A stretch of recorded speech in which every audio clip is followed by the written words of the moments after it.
ஆண்டோட முதல் காலாண்டு மிகப்பெரிய சர்ப்ரைஸ் கொடுத்திருக்கு. இந்தியாவோட பொருளாதாரம் அசுர வேகத்துல முன்னேறி நம்ம ஜிடிபி மொத்த உள்நாட்டு உற்பத்தி 7.8% உயர்ந்திருக்கு.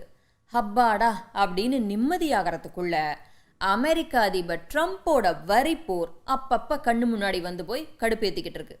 இந்த ஜிடிபி வளர்ச்சி அமெரிக்கா விதித்துள்ள புதிய வரிகளை சமாளிக்குமா? விரிவாக அலசலாம் தந்தி டிவியின் பாட்காஸ்டில். வழங்குவது நான் வினோதினி முத்துராமலிங்கம். இந்தியாவுடைய பொருளாதாரம் ஒரு வருடத்துல மிக வேகமா வளர்ந்தது பல நிபுணர்களையும் ஆச்சரியப்படுத்திடுச்சு. இந்த வளர்ச்சி இப்ப பெருசா தெரியுது. ஆனா சூரிய வம்சம் படத்துல வர்ற மாதிரி தான் யானை சவாரி ஏத்தி விட்டுட்டு நல்லா இருந்துச்சா இறங்கு இறங்கு அப்படின்னு சொல்ல ரெடியா காத்துக்கிட்டு இருக்காரு ட்ரம்ப். எஸ், அமெரிக்க வரி விதிப்பால இந்த வளர்ச்சி குறைவான காலம் மட்டுமே நீடிக்க வாய்ப்பு இருக்கிறதா சொல்லப்படுது. சரி, முதல்ல இந்த வளர்ச்சிக்கு முக்கிய காரணம் என்னவா இருக்கும்? ஏன்னா இந்த வருடத்தோட தொடக்கத்துல அரசாங்கம் சாலைகள், ரயில்வே, அப்புறம் பொது திட்டங்கள்ல அதிக பணத்தை முதலீடு செஞ்சது. அதன் விளைவா பொருளாதாரம் வேகமா வளர்ச்சி அடைந்ததா சொல்லப்படுது. ஆனா போன வருடம் தேர்தல்கள்லாம் இருந்ததால முதல் காலாண்டுல அரசாங்கத்தால இவ்வளவு செலவு செய்ய முடியல. இன்னொரு காரணம் ஏற்றுமதி.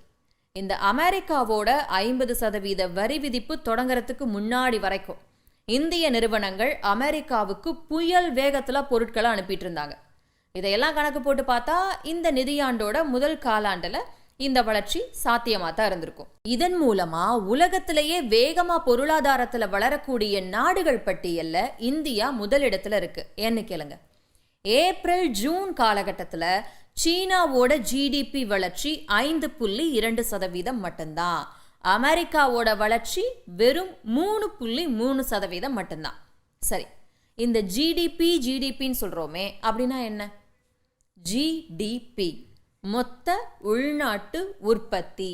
இப்ப நீங்க ஒரு சின்ன கடை வச்சிருக்கீங்க அப்படின்னு வைங்களேன்.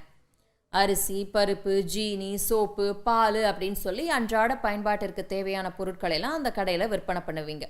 ஒவ்வொரு ஆண்டோட கடைசியிலையும் நீங்க எவ்வளோ பொருட்களை வித்திருக்கீங்க அப்படின்னு கணக்கு போட்டு பார்த்தா கடையோட மொத்த வருமானம் எவ்வளோ அப்படின்னு தெரிஞ்சிடும்.